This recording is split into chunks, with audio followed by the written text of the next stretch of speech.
everyone now. Got a review for you now. Lufia, Course of the Sinistrals. This is a reimagining of Lufia 2, one of my most favorite RPGs on the Super Nintendo. I have infinitely recommended it over and over and over and over and over and over and over again, just about as much as Neil. This isn't something you see every It's day. one of my favorite classic turn-based RPGs on the Super Nintendo. So, Lufia, the Course of the Sinistrals, does the exact thing I feel them doing to Final Fantasy VII's remake. Reimagining, changing, retconning, doing different elements, and changing the exact premise of the game. Except the only difference is I actually kinda like this game. Why? That's a very good question. I forgot I had a 3DS game in here, because I went to go do some. Comes with a booklet in that. I bought it brand new when it came out, so I was definitely excited to see another Lufia game. And Natsumi published the American version, which is odd because, in case you don't know, the company that made Lufia got consumed by Square Enix. Meaning Square Enix actually owns this. But they let Natsumi publish it in America, which is very odd because Square Enix has been very well known to deny a lot of companies. Ubisoft with Drakengard 2 and Natsumi with Lufia Course of the Sinistrals are very rare cases. Because I remember one company approached them about the Bahamut game that was on the DS, and they wouldn't let them do it. So, it was a very odd case, and I think it was a wise choice. The thing I find very interesting about Course of the Sinistrals is it kept the heart of the original game. And this is something I think, even if Final Fantasy VII Remake follows the original game to its core, I still think there's going to be a part of it that's still going to bother me. But what is that I think is going to bother me? Is its lack of heart from the original Kratos. Because some of the original Kratos actually worked on this. Natsumi, some of the translators for the Lufia games, worked on this for the American version. This has a lot of people who had their hands in Lufia 2. Or the Lufia series in general. So there's a lot of heart, even though a lot of the game has been changed. There's a lot of stuff that also stayed. Like, for example, when I did the stream, at the beginning of Lufia 2, there's a scene with the main character, with one of the main female characters, who has a crush on him, and he's a complete ignorant idiot, and they have dinner with a giant-ass fish from a foreign country, and have the scene where it's absolutely nasty and stuff. That's in here. You thought they'd probably just cut it, be like, don't need this, that. There's a lot of goofy scenes from the original still in this. And what's really nice is they even add a few nice scenes. Like the thieves. There were 2 thieves that reoccur in Lufia 2, but they only show up, I believe, 3 times. 2 times that foil you, and the 3rd time is more of a reference, just, hey, we're here, oh shit. They appeal more times than this, and they even have a few story plot significances to the game. For the end game. But in general, it is a very reimagining of Lufia 2, but it is an action-based game. But it does actually keep a lot of the puzzles. See, the original Lufia 2 was a turn-based RPG, where obviously in combat it was a turn-based RPG, but outside combat, it worked a lot like Legend of Zelda. You had a hook shot, you had bombs, you could throw arrows, paralyze enemies, cut bushes down, find secrets, push shit, find triggers, and puzzle solve a lot. It was a really interesting concept, and there's still so few games that do this in RPGs. I don't know why. I would love to see more RPGs do this. It makes the outside combat really interesting. Because when you play a lot of really old RPGs, the outside world gets really dull when you're a really old person like me in RPGs. It can be hard to sustain your entertainment and attention to the characters and the NPCs in the towns. So it's really, really fun dungeon exploring in this game, because you got a lot of puzzles to solve, and it's really fun to solve. Now, I don't think the puzzles in Course of the Sinistrals are as great. There was a one temple where you actually have to carry a thing that makes a lot of platforms appear. That was some of the interesting little puzzles. But they're pretty familiar puzzles you would probably be familiar with if you have at least, a few game years under your belt. If you played a few different action games with puzzles games that you got a few games under your belt, you should be pretty familiar with most of these type of puzzles. It was still a really enhancing game. And it has some voice acting in it too. And it's kind of subpar average kind of. But I really enjoyed the game, the dialogue and everything, and it just really captured Lufia 2 for some reason. Even though it's not even a turn-based RPG. I don't like all the Wii designs, though. I don't like the Wii designs for the Sinistrals. Gades is probably the most familiar with his original design. All of the others are vastly different from the original design concepts on the original games.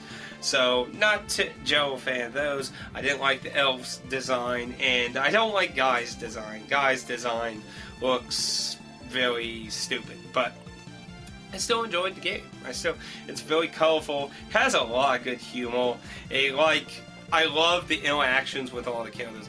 Now, one of the big differences with the characters from this one, Lufia 2, is Lufia 2 was one of those RPGs where characters came and go, like Final Fantasy 4 is like Kain would join for a while and Kain would leave, or Sid would join here and then Sid left and stuff.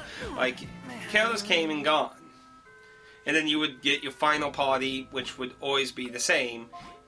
But in this, all the characters come with you to the very end. There's a few times where they'll leave and come back again, but at the end, everyone will be with you, which it does change a lot of different story elements. Because, like, Tina, she left when the main character got married, and she never appears again until the end, but she sticks around with you in this game until the end, so... And they even kept the little heartwarming kind of thing that happens with her and her in the end there or that. But I don't want to get too much about what goes on in the end, obviously, though. That's for the end video, that. Big complaints, though, it's... Like I said, it's an action RPG, which nothing against action RPGs, that. But one of the things that was odd about the combat is... Obviously, this is a DS title, so you have the two screens and that. It seemed like when an enemy was engaged with you, like, it aggroed onto you, and it's off-screen some or bunch, it does this weird wobble band effect coming up to you and attacking you. It's very odd. It makes the combat feel kind of wonky. Another thing I really hated was the enemy variety. There was a lot of, hell, just goblins, orcs, and skeletons. There were multiple versions of those in Lufia 2, let alone tons of other enemies. They're all very, I don't think I can count past my hands, my fingers, on how many enemies are in Lufia, of course, in the Sinistrals. It was very lacking enemy variety, and it uses the models for them for later dungeons and that, so there was... very big lacking on that. The boss fights are definitely the star show of this game.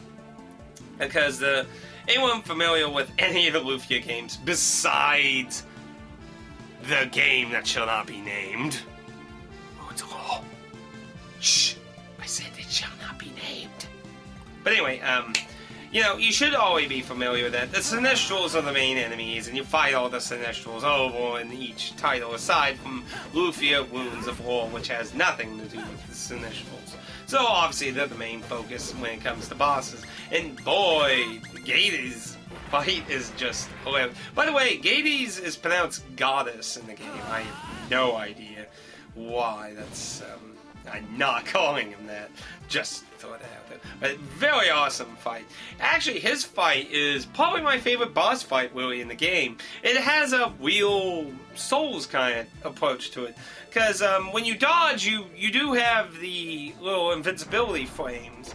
So you actually, that fight is probably the one you have to make the most out of those. Now, it doesn't work on everything, though, unlike Dark Souls and that. Like the next Sinistral, he has a giant beam thing that no matter what the fuck I do, you get, if you touch it, you get hit, so. But Gades' fights actually really nicely done for the most part. There's only one minor problem with it, and that has to do with when you get the damage in. There's kind of a weird random thing because how his fight works, but overall his fight is my favorite in the game. The second Sinistral, well, mixed bag, but they're okay. But the other half of the game is kind of oddly balanced because, like, a good chunk of the game focuses on Gades, and a bit on the second Sinistral, and then it just kind of goes to end game from there, even though there were 4 Sinistrals. So, admittedly, Lufia 2 also focused a lot on Gades, but there was a lot of fucking game still, even after him. It feels like Gades is like a really good chunk of the game versus like this chunk of the game. Like, each Sinistral had a decent chunk in Lufia 2, and then there was a lot of stuff to do still. And the world is much more compact in Course of Sinistrals. So there was a lot of towns and stuff in Lufia 2. You only have the main kingdoms to deal with in Course of the Sinistrals, so it's very downscale. It has a very similar system to like Final Fantasy X and that, where you're looking at a map and you select where you want to go. You don't actually physically walk there on overworld or anything, so you don't get to explore the world as much. That's always a downer in my opinion, but it also makes it very simple. Aside from that, that's really what I think about Lufia, the Course of Sinistrals, without going into massive spoilers. I actually enjoyed it, but I can also see why people can be disappointed with it, because it lost its turn-based roots, it changed a number of things, but it really kept pretty faithful to the original game, to be fair. It really had a lot of its heart still. I definitely would recommend checking out Course of the Sinistrals, because it's way better than Lufia Wounds of Law by a lot. It's normally a game I wouldn't even like, because like I said, the kind of stuff it did would usually greatly upset me a lot. But, I don't know, maybe the kick-ass music helped. I mean, if you are a Lufia fan, you surely have heard Lufia 2 music before, and boy, some great music. All that music redone for this game. Really good shit. Check it out on YouTube or something, you know. That's good music. Oh. But going in the spoiler territory now. So I did say that there seems to be kind of a really big focus on Gades for a good chunk of the game, and then the second Sinistral gets a little time, and then it just kind of goes to the end game after him. It kind of does the big reveal that, you know, any Lufia fan who's been pretty much if you've been in any of the Lufia games besides Lufia Wounded Lords, this isn't really a spoiler, because you should already know this. The third Sinistral, the Sinistral of death and life, she was your little NPC friend that was in Lufia 2. She follows you in this one like that too, but she's actually literally with you instead of encountering you like she did in Lufia 2. And that big reveal happens on Doom Island, and you get betrayed. You don't really fight her. Her fight is a survival boss fight. You just survive for a certain amount of time, and then she gets killed, and then you fight the last Sinistral, which, to be honest, the last Sinistral's fight, while is played out like a real fight, it really just wants you to use the dual blade and massively murder him, because it's not really, it doesn't actually work out like a normal fight. The fourth Sinistral basically kills everyone really fast. Maxim is like the only one who has a chance of surviving, because the dual blade raises all his stats, including his defense. So it actually makes him more likely to survive for long, or at least compared to the other party members. The other party members can't do as good damage than the dual blade. And the dual blade, of course, has the ungodful power to stop all of time and let you hit on him so much that when time unfreezes, you did 9,999 damage. Yeah, maybe just a little overpowered. But yeah, the whole fight seems to encourage you to do that 2-3 times, and bam, you win. So, if you're going to actually fight him fairly without doing that, he's going to kick your ass really fucking hard. I'm going to assume you probably have to level grind really, really, really a lot if you actually want to fight him fairly without using the time stopping. But to me, it feels like it was made that way, so it's basically Sephiroth at the end of Final Fantasy VII, except you can actually still lose.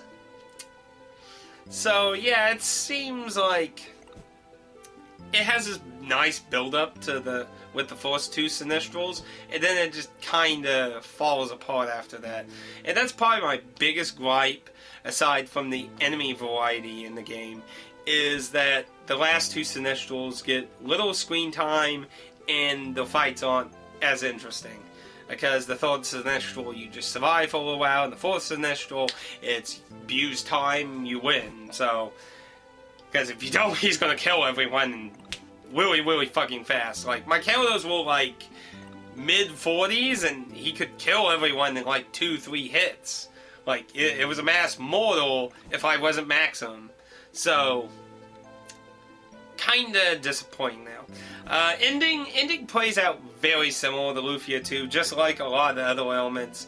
The main character and his wife die, they pass on, you get to see what happened with all their friends and stuff. Now, I do want to actually comment on one thing about that whole scenario, that I actually like more that it was changed in the course of the Sinistrals than the original. Now, the reason the other party members survive and the main character and his wife die is because they get separated in the original Lufia 2, the bridge collapsed, and the excuse is they're out of range for the teleportation, so we can't get them, so if we're gonna live, we have to abandon them. And that's basically what happened in Lufia 2. They do that, they stop Doom Island from crashing into the cities, they change its course, and they die. In the course of the Sinistrals, however, there was no bridge, so what were they gonna do? And I liked it, because during it, the main character, has his speech with the Sinistral fear, saying that my friends are my power, and we all together can overcome you and shit, and your crap and hatred can't beat us at all. So what does he do? After faking he 100% dead, because the Sinistrals have like really big power energy shit they can leave behind temporarily before they completely go. So, after it seemed like he went, but not quite, his energy teleported everyone else except for the main character and his wife away from Doom Island, mocking him for saying that his friends were his true power. So he took his friends away, and his power was no more. I thought that, I liked that whole scenario. That was really nice. I really liked that. So, in his final mockery, obviously, just like the original, he tells him Doom Island's heading on a straight course to their hometown where their baby is, and all their friends, and that they will all die together, not being able to stop Doom Island now.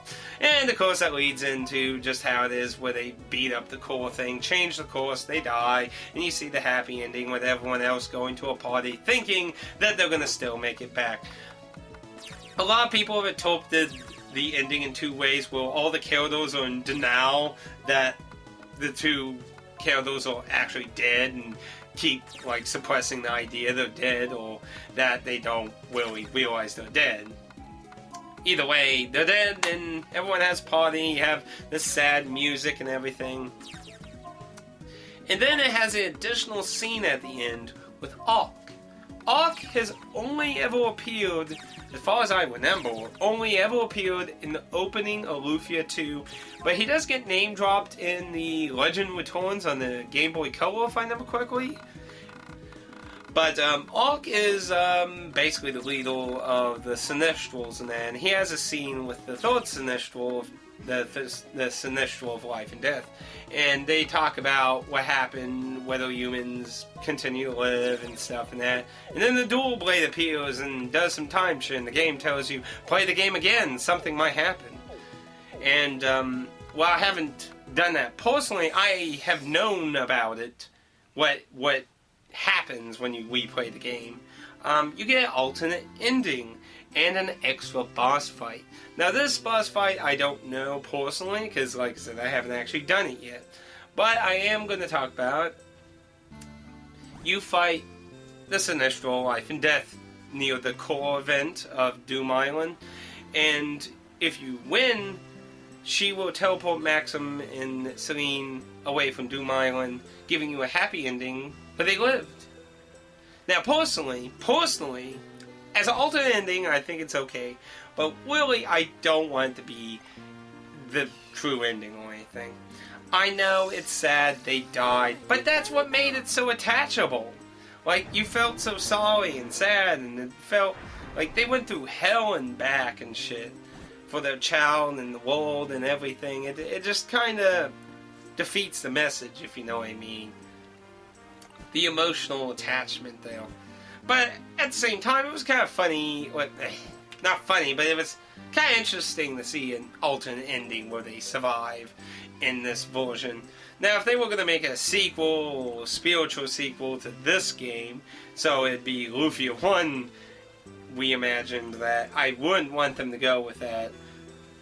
Because, obviously, that would change the plot vastly, having them alive and that, but, overall, the game, I would have rather have a sequel. Let's be honest, in my opinion, I'd rather have a sequel, turn-based, and actually be another Lufia game. I would have rather had that, but this ain't a horrible game. It had some of the original creators, it had some of the original English translators. It retains a lot of the nice story elements and the feelings of Lufia 2. Obviously, like I said, gameplay, it's action-oriented game, it's not turn-based, the world's smaller than that, it's a shorter experience. I'd say, taking out some of the dead time in my stream, it's probably only 20 hours long, so it's a mixed bag. Like I said, I can see why somebody would probably not like the game, because that's how, when I first just tried it for a little bit, that's how I felt like a little bit. I was a little impressed still that fish scene was in the beginning, but playing it on stream and that, I just continued to be impressed how faithful, even though it's a steampunky world, everyone's been designed different, all your party members are with you till the end. There's a lot of stuff that's very similar and faithful to the original. It's very shocking, to be honest. In the end, I would walk in with, don't walk in thinking it's going to be the most evolutionizing Lufia game ever, but I definitely would not say it's going to be an experience on par with Wounds of War. I hope nothing can be on par with Lufia Wounds of War, because that's pretty bomb the barrel. But anyway, I recommend the game. Check it out. If anything, enjoy the kick-ass music of Lufia 2 remastered, the orchestra style. But I would not look at it in a negative light. There was some nice work in this, and what's really nice is, well, it's nice and it's probably going to be mixed. A lot of the major boss fights use both screens, and not just one screen, but the main action happens on one screen. Depending on what boss fight we're talking about, the other screen sometimes can be useful, because the boss is in it, you can see certain things in it that will affect the actual screen that the battlefield's happening in. So, but on others, like Gades, you're just seeing his head in the upper screen, and it doesn't really do anything, while some of the later ones, like the final boss, even though, like I said, you basically abuse time, it does show just a small smidgen of help. In the second Sinistral, it helps them too. But personally, I don't think it was a huge necessity, but it also makes it kind of nice looking in a way too, because a lot of the bosses are big. Well, Gades is big, but anywho, that's about all I have to say about with the spoilers and that. I recommend it. If you have any comments or questions or anything else about the game that you want to know that I didn't really talk about or cover, please leave a comment down below and I will reply, hopefully with an answer. Thank you for checking this out. Praise the sun and may the good blood guide you. And may we all hope for a real Lufia sequel in the future. See you next time.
Let's go!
This place is pretty incredible. Now you can see how manly I am, can't you? Yeah.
All right.